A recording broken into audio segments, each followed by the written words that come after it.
بسم الله الرحمن الرحيم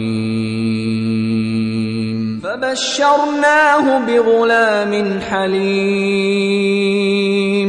فلما بلغ معه السعي قال يا بني إني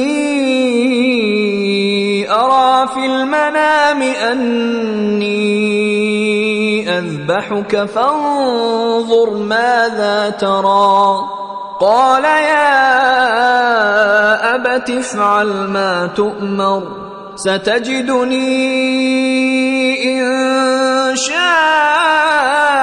الله من الصابرين. بسم الله والسلام على رسول الله ولا حول ولا قوة إلا بالله. رب اشرح لي صدري ويسر لي أمري واحلل عقدة من لساني يفقهوا قولي. L'histoire de Sayyidina Ibrahim dans le Coran. Sayyidina Ibrahim, le père des prophètes, celui qui a une progéniture de prophètes, Allah subhanahu wa ta'ala nous raconte son histoire et comment il a subi des épreuves durant toute sa vie, et où il a réussi ces épreuves. Première des épreuves qu'il a subies, Sayyidina Ibrahim, c'est l'épreuve de son peuple. D'abord, il était dans un peuple qui adorait les étoiles, qui adorait les planètes, qui adorait des statues, qui avait des idoles. Il essaie de leur donner une leçon, Sayyidina Ibrahim. Il essaie de leur donner une leçon à travers ce qu'ils croient eux. Il essaie de leur donner une leçon en se mettant dans leur peau. Il voit une planète un jour et il dit voilà, j'ai décidé aujourd'hui d'adorer cette planète. Et puis quand elle disparaît, il dit j'aime pas les planètes qui disparaissent ou les dieux qui disparaissent. Il voit la lune, il dit maintenant je prendrai cette lune comme Dieu. Et il commence à adorer cette lune. Quand elle disparaît, il dit si mon Dieu ne me guide pas, je serai parmi les égarés. Et il voit le soleil. Le lendemain, il voit le soleil. Il dit je vais adorer ce soleil, cette planète, elle est plus grande, elle est meilleure. Et quand le soleil disparaît, il se remet à Allah subhanahu wa ta'ala en disant à son peuple voilà, je suis innocent de ce que vous adorez. Je me tourne vers l'Éternel, vers le seul, celui qui m'a créé. Inni wajjahtu wajhi lilladhi fatara as-samawati wal ard hanifan musliman wa ma ana min al-mushrikin. Je me tourne vers celui qui a créé les cieux et la terre. Je me soumets totalement à lui et je suis son adorateur. Et là, son peuple essaye de le détourner de son chemin. Allah subhanahu wa ta'ala, il nous raconte une autre histoire, le jour de fête. Alors d'abord, on va en tirer une conclusion à travers cette histoire-là. Sayyidina Ibrahim, il a adoré les étoiles, il a adoré les planètes. Et les planètes, elles brillent. Les planètes, ou les étoiles, en anglais, on les appelle les stars. وهذا shirk. Ça, c'est une association à Allah. Comment peut-on adorer quelque chose qui a été créé par Allah? Mais dites-moi, qu'est-ce qu'on croit, nous, aujourd'hui? Et qu'est-ce qu'on adore, nous, aujourd'hui? On nous parle de stars. On nous parle de gens qui surgissent dans notre vie quotidienne, qui surgissent dans notre vie, qui disparaissent, comme une étoile qui disparaît. Et on les appelle les stars. Et les gens les prennent comme modèle. Ça, c'est la première leçon que nous donne Sayyidina Ibrahim. N'adore pas tout ce qui brille. Adore Allah subhanahu wa ta'ala, celui qui a créé ce monde et qui a créé ces planètes-là. Le deuxième événement que nous raconte le Coran, c'est l'événement quand Ibrahim a quitté son peuple. Mais avant de quitter son peuple, il avait essayé de démolir les idoles de son peuple. Et donc, ils ont décidé de le mettre au bûcher. Ils ont décidé de le mettre au bûcher. Et il s'est remis complètement à Allah subhanahu wa ta'ala. Allah, il aurait pu faire tomber une pluie qui aurait éteint le feu. Non. Allah, il aurait pu faire de Ibrahim qui s'enfuit, comme Moussa l'a fait. Mais il ne l'a pas fait. Ils l'ont pris. Ils ont allumé un énorme bûcher. Et ils l'ont mis dedans. Et Allah subhanahu wa ta'ala, quand Ibrahim était complètement soumis à Allah, قال حسبي الله ونعم الوكيل. Je me tourne vers Allah et c'est lui le plus garant. Et Allah subhanahu wa ta'ala a demandé au feu d'être clément, d'être froid. Et قلنا يا نار كوني بردا وسلاما على إبراهيم. Et Allah subhanahu wa ta'ala l'a sauvé de ce bûcher pour leur montrer que leur croyance ne valait rien. Que quand Allah décide de protéger ou de porter secours à quelqu'un qui s'est complètement soumis à lui, et bien même les lois physiques, même les lois de la nature, Allah il peut les suspendre. Ibrahim alayhi salam a été chassé par son père, a été chassé par son peuple. Il va quitter son pays pour résider où? Pour résider au Moyen-Orient, c'est-à-dire en Palestine.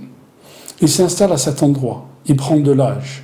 Sarah n'a plus d'enfants, il ne peut avoir d'enfants. Elle lui conseille de prendre comme épouse Hajar, qui était sa servante, mais qui était d'une lignée noble. Et quand il prend Hajar comme épouse, Allah lui donne un enfant, un bébé, qu'il appelle Ismaïl.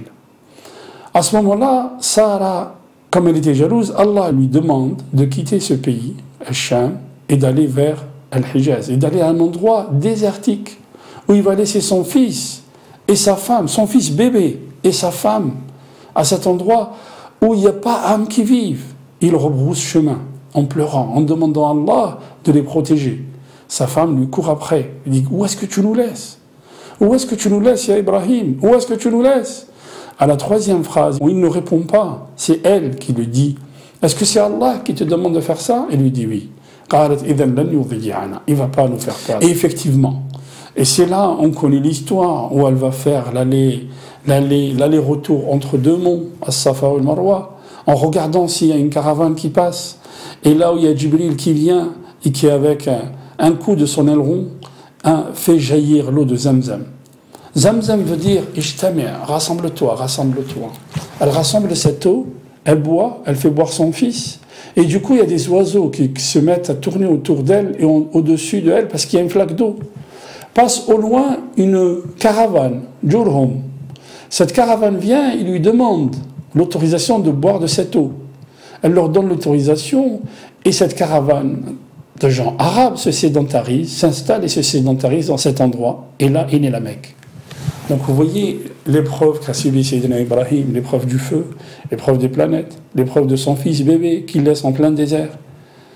Mais quand son fils atteint l'âge de puberté, Allah subhanahu wa ta'ala, il va lui faire passer une autre épreuve, qui est de d'immoler son fils qui a 13 ans, alors qu'il a eu un âge très avancé. Et d'après vous, pourquoi Allah subhanahu wa ta'ala lui demande d'immoler son fils? On dit, Al-Rasul sallallahu alayhi wa sallam, dans un hadith, il nous dit qu'Allah subhanahu wa ta'ala, il a regardé les cœurs des gens depuis la création.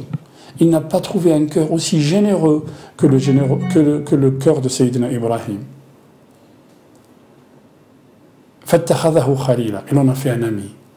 Sayyidina Ibrahim était allié d'Allah, il aimait Allah. Allah subhanahu wa ta'ala, il le met à l'épreuve. Parce que c'est pas normal. Il n'y a pas quelqu'un dans le monde qui n'aime pas son fils. Ne pas aimer son fils, c'est anormal.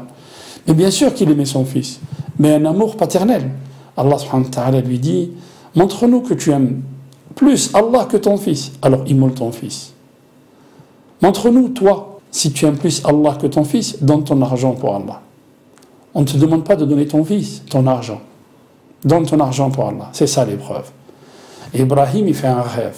Et le rêve de Ibrahim, le rêve des prophètes, c'est une révélation. Pendant 3 jours, il y a un ange qui lui vient dans le rêve et qui lui dit, il faut que tu immoles ton fils. Il faut que tu immoles ton fils. Il faut que tu immoles ton fils. Au 3e jour, il décide d'en parler à son fils. Il dit à son fils, je vois dans le rêve que je dois t'immoler. Mais regardez le langage qu'il y a entre le père et l'enfant.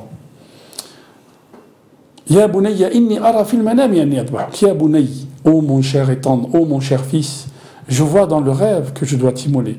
Son fils complètement soumis. Pourquoi complètement soumis?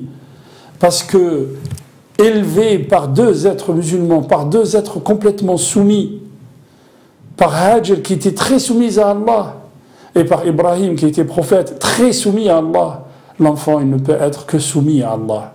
Et là, les ulama, ils apportent une parenthèse.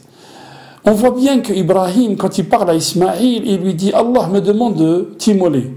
Non seulement il répond positivement à son père, mais il répond positivement aussi à Allah. « If'al ma tu'mar » fais ce qu'on te demande. Il répond positivement à Allah subhanahu wa ta'ala. Alors que Nour, alayhi salam, qui était aussi un prophète, il demande à son fils de monter avec lui sur le bateau. Et il dit « Non, non, non, non. Je vais aller dans une montagne et qui va me protéger de ce déluge. » Il lui dit, il n'y a aucune personne qui pourra, aucune chose qui pourra te protéger du déluge aujourd'hui. Et il fait englouti par la vague. Quelle différence y a-t-il entre Ibrahim alayhi salam ou Ismaïl alayhi salam et le fils de Noé? Les deux, c'est des prophètes.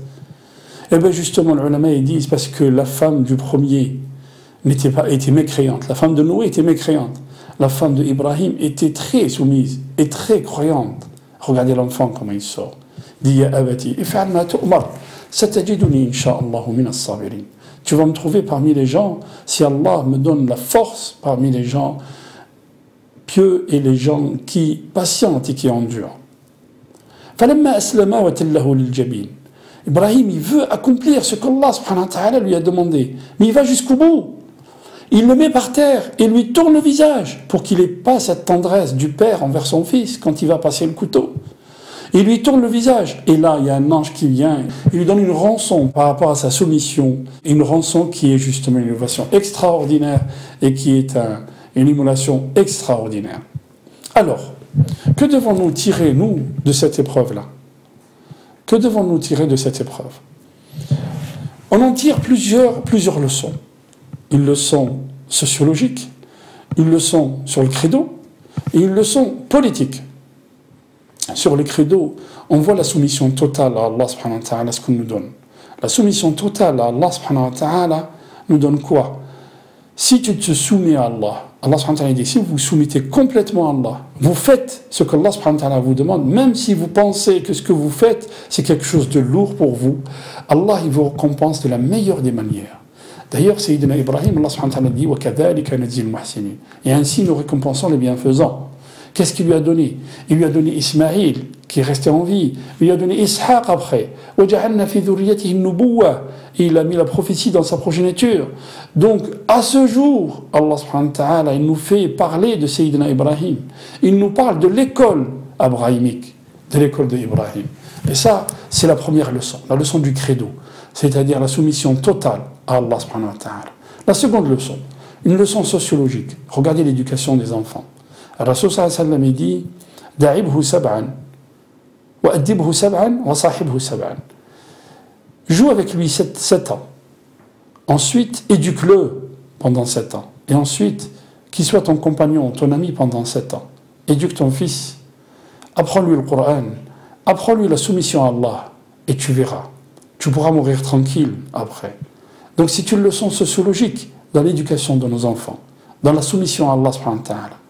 La dernière chose, et c'est une leçon politique celle-là. Regardez Ibrahim alayhi salam qui est prophète, qui voit un rêve, qui se soumet totalement à Allah. Malgré ça, il demande et il consulte son fils, qui vient à peine d'atteindre la puberté. Il lui dit, je vois dans le rêve que je suis en train de t'immoler. Qu'est-ce que tu penses? Il dit, ya abati fa'al ma tu'mar. Et l'enfant, il comprend. Et l'enfant, il est encore plus soumis que son père. Parce que c'est lui qui va subir. Et il est encore plus soumis à son père. Et il répond par la positive. Et Allah subhanahu wa ta'ala, il ne voulait pas que Ibrahim il immole son fils, mais il voulait le mettre à l'épreuve. Comme nous, il nous met à l'épreuve tous les jours, dans une société où les épreuves sont tous les jours. Allah subhanahu wa ta'ala, il te dit, même si effectivement tu es serré financièrement, mais essaye d'être à la hauteur de Ibrahim, d'immoler ton mouton comme Ibrahim il l'a fait. Et ce mouton, quand tu l'immoles, pense à la société, pense aux pauvres qui sont autour de toi, pense aux parents, pense aux voisins qui sont autour de toi, pense aux ceux qui veulent découvrir ou qui ne connaissent pas cette religion d'Ibrahim. Parce que la religion d'Ibrahim a été détournée par les gens qui sont venus après lui et qui se réclament de lui. C'est à nous de transmettre le message d'Ibrahim et c'est à nous d'être à la hauteur comme Ibrahim l'a été. قولوا قولي هذا واستغفر الله لي ولكم فاستغفروه يغفر لكم إنه هو الغفور الرحيم.